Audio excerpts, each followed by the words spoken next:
સંયોજનો વિશે। એટલે આજના લેક્ચરમાં આપણે જોઈશું કાર્બોક્સિલિક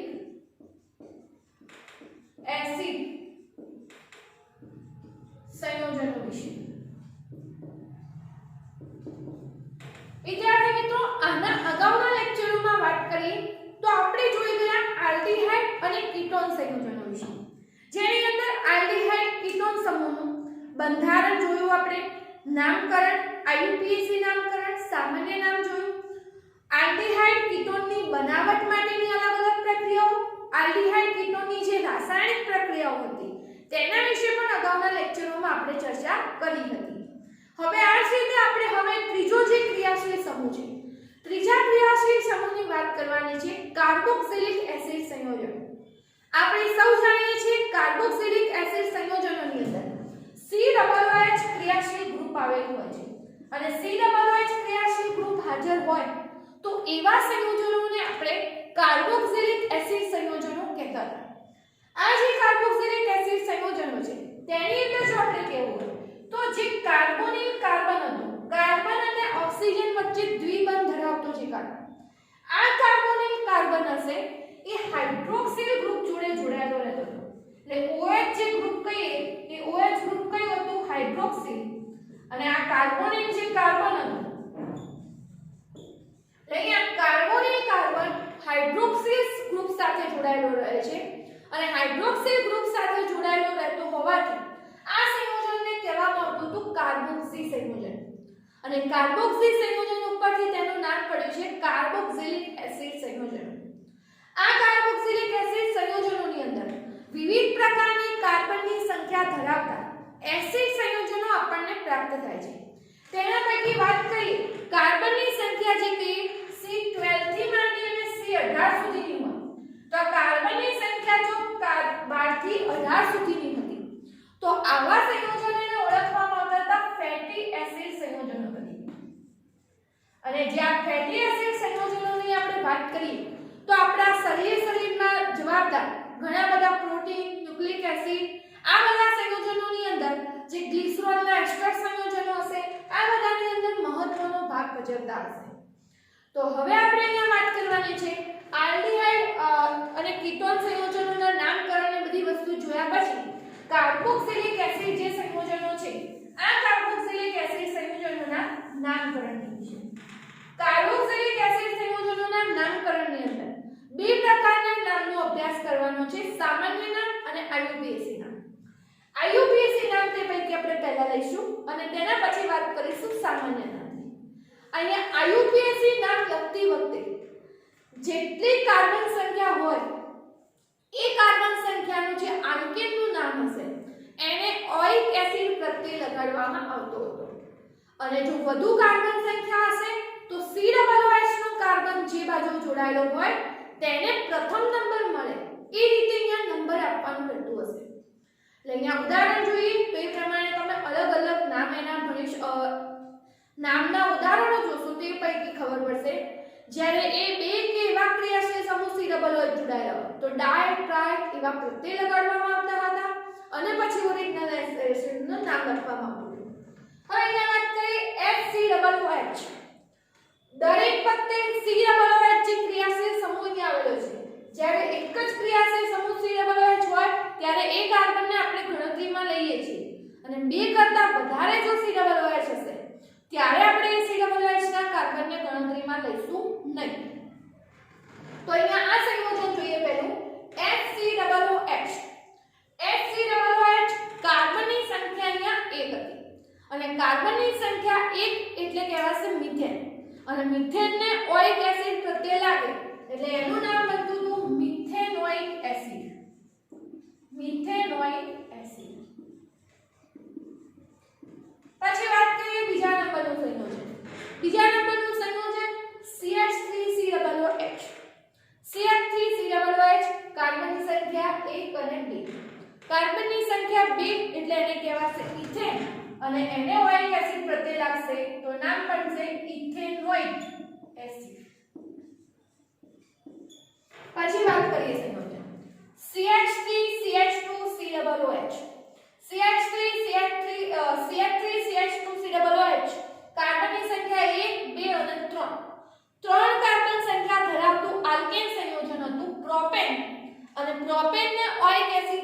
લાગશે તો નામ બનશે પ્રોપેનોઇક એસિડ. પછી એના પછીનું નામ કાર્બનની સંખ્યા 1 2 3 અને 4.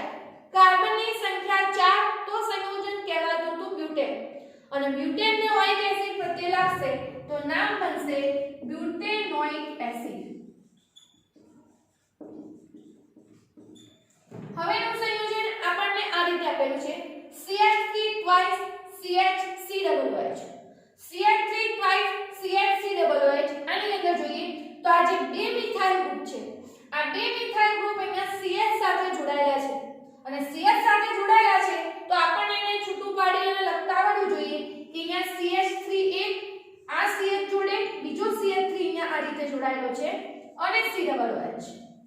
એટલે કે આ બે CH3 હતા આ કાર્બન સાથે સીધા જોડાયેલા હતા એટલે એકવાર CH3 બીજી વાર CH3.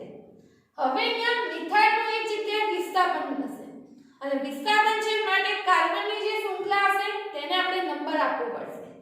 ફરીથી યાદ રાખીશું COOH ના કાર્બનને નંબર ઓછો મળે એ બાજુથી આપણે નંબર આપીશું. તો અહીંયા 1 નંબર 2 નંબર અને 3 નંબર.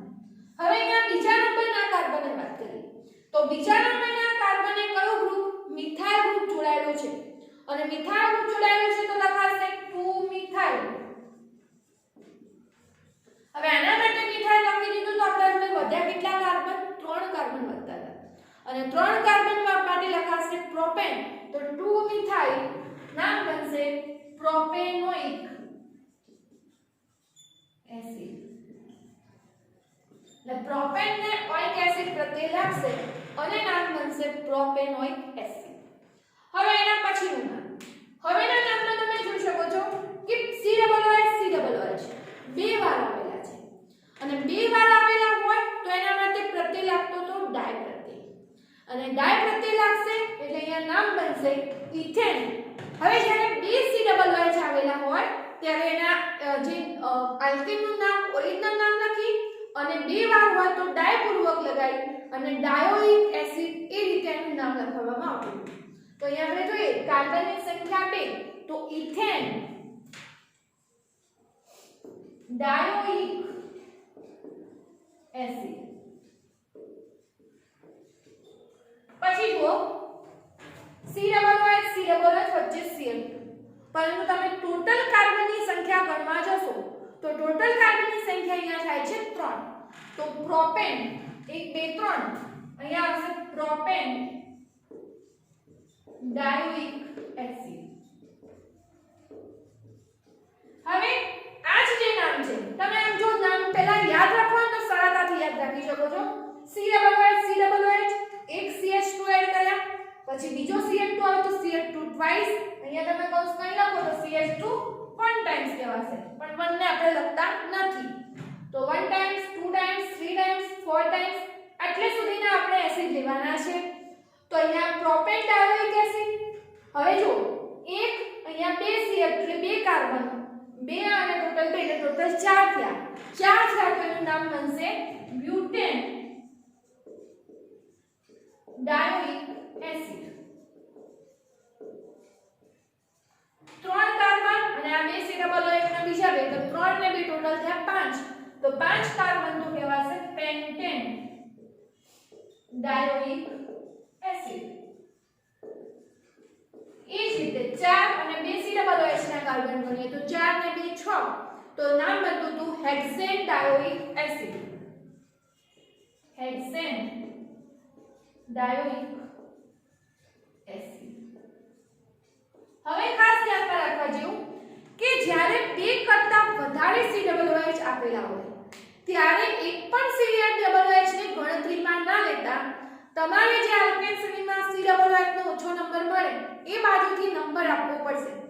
બે કરતા વધારે COOH હશે ત્યારે આપણે તેના માટે ડાયોઇક એસિડ કે ટ્રાયોઇક એસિડ નહીં લખી શકીએ કારણ કે COOH ના કાર્બનને આપણે નંબર અહીંયા આપવો પડે. એટલે અહીંયા આપણે કોઈ બી વેલ્યુથી ગણશો તો COOH નો નંબર સરખો જ થતો હતો. તો અહીંયા પ્રોપેન 3 કાર્બન એટલે પહેલો બીજો ત્રીજો 3 કાર્બોક્સિલિક એસિડ હતા એટલે પ્રોપેન 1 2 3 ટ્રાય કાર્બોક્સિલિક એસિડ અહીંયા નામ બનશે. અહીંયા સંયોજકના આટલા માટે પ્રોપેન કયા સ્થાને C=H જોડાયેલા છે એ સ્થાનનો અહીંયા ઉલ્લેખ કરવો જરૂરી છે, એટલે એના માટે આ સીધી રીતે ડાયોઇક એસિડ અહીંયા નહીં લખાય. એટલે 3 કાર્બન એટલે પ્રોપેન, પહેલા નંબરના કાર્બને C=H જોડાયેલો છે, બીજા નંબરના કાર્બને પણ અને ત્રીજા નંબરના કાર્બને પણ C. એટલે પ્રોપેન 1 2 3 ટ્રાઇકાર્બોક્સિલિક એસિડ.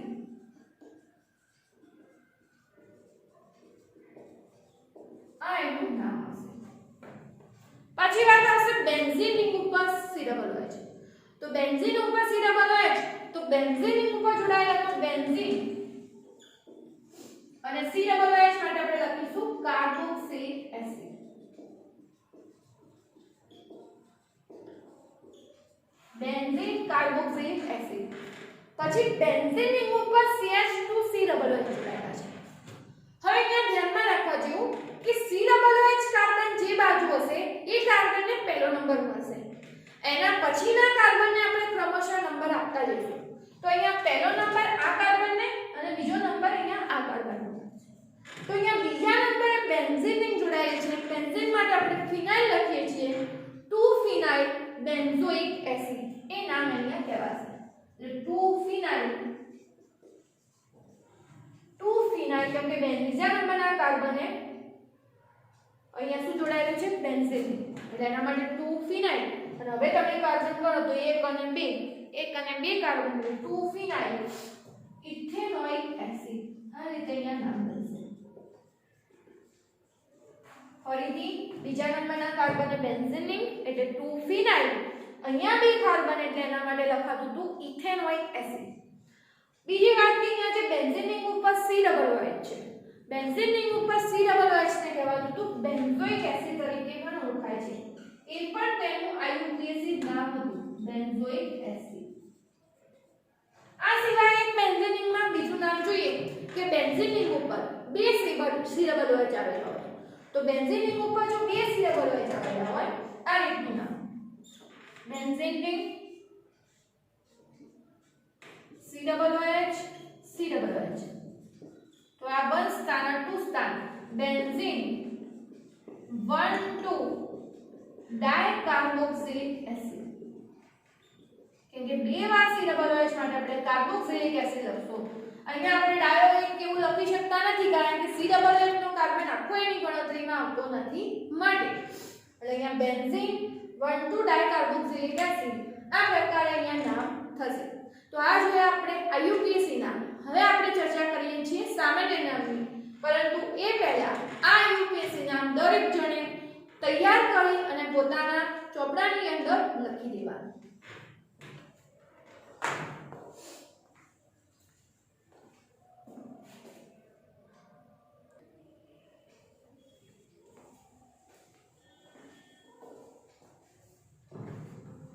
હવે વાત કરીશું આપણે સામાન્ય નામની.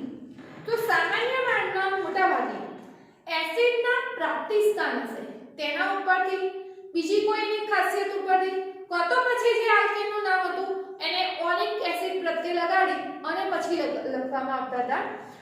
જોઈએ આપણે પહેલો એસિડ છે HCOOH. HCOOH ને કહેવામાં આવતું હતું ફોર્મિક એસિડ. આ ફોર્મિક એસિડ નામ પડ્યું છે ગ્રીક ભાષાની અંદર લાલ કીડીમાંથી મળી આવતો એસિડ હતો, અને લાલ કીડીમાંથી મળી આવતો એસિડ હતો એને ઓળખવામાં આવતો હતો ફોર્મિક એસિડ. લાલ કીડી માટે શબ્દ વપરાય છે ફોર્માઇકા, અને ફોર્માઇકામાંથી એટલે કે કીડીમાંથી મળી આવતો એને કહેવાતું હતું ફોર્મિક એસિડ. બીજો છે CH3COOH. CH3COOH એને કહેવાશે એસિડિક એસિડ. આ એસિડિક એસિડ વિનેગારમાંથી મળી આવતું. વિનેગારને ગ્રીક ભાષામાં એસિડમ કહેતા હતા, અને એસિડમ ઉપરથી શબ્દ આવ્યો એસિડિક એસિડ. એટલે CH3COOH એને એસિડિક એસિડ તરીકે ઓળખવામાં આવે. એસિડમ એટલે વિનેગાર, અને વિનેગારમાંથી પ્રાપ્ત થતો હતો એટલે અહીંયા કહેવાશે એસિડિક એસિડ. CH3CH2COOH જેને કહેવાશે 3 કાર્બન એટલે પ્રોપિયોનિક એસિડ. આ એનું સામાન્ય નામ હતું. પછી આવશે 1 2 3 4 કાર્બન. 4 કાર્બન એટલે બ્યુટેન. તેને ઓળખવામાં આવતું હતું બ્યુટીરિક એસિડ તરીકે. બ્યુટીરિક એસિડ. અને બ્યુટીરિક એસિડ નામ પડ્યું ખાસ જે આપણે કહીએ માખણમાંથી મળી આવતું તો આ એસિડ. એટલે માખણના માટે એના માટે શબ્દ વપરાતો હતો લેટિન ભાષામાં બ્યુટેરિયમ અને એના ઉપરથી મળી આવ્યું બ્યુટીરિક એસિડ. હવે વાત આવશે આ સંયોજન CH3 twice CH3OH.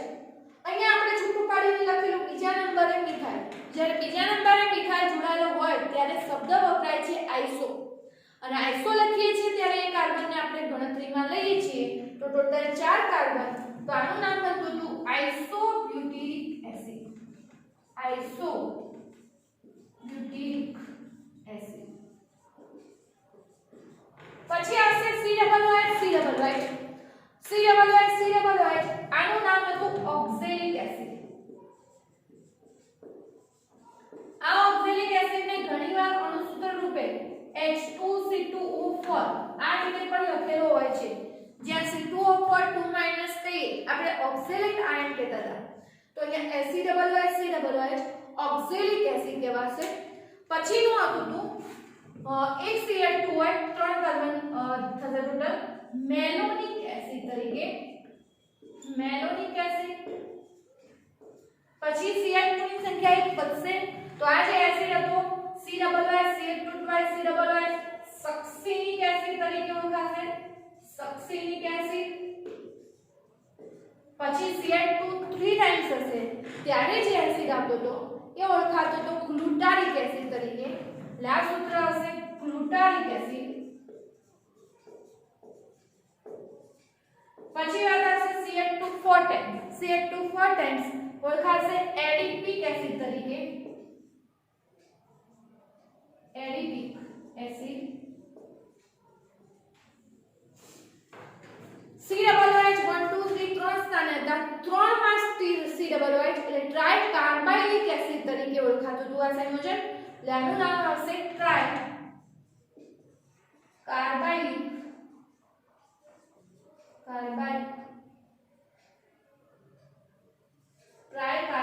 એસિડ અથવા એને કહેવામાં આવતું હતું કાર્બાઇલિક એસિડ. કાર્બાઇલિક એસિડ. 3 COOH વાળું સંયોજન યાદ રાખવું કાર્બાઇલિક એસિડ તરીકે ઓળખાય છે. પછી વાત આવશે બેન્ઝીન રિંગ ઉપર COOH. બેન્ઝીન રિંગ ઉપર COOH ને કહેવામાં આવતું હતું બેન્ઝોઇક એસિડ. Benzoic acid.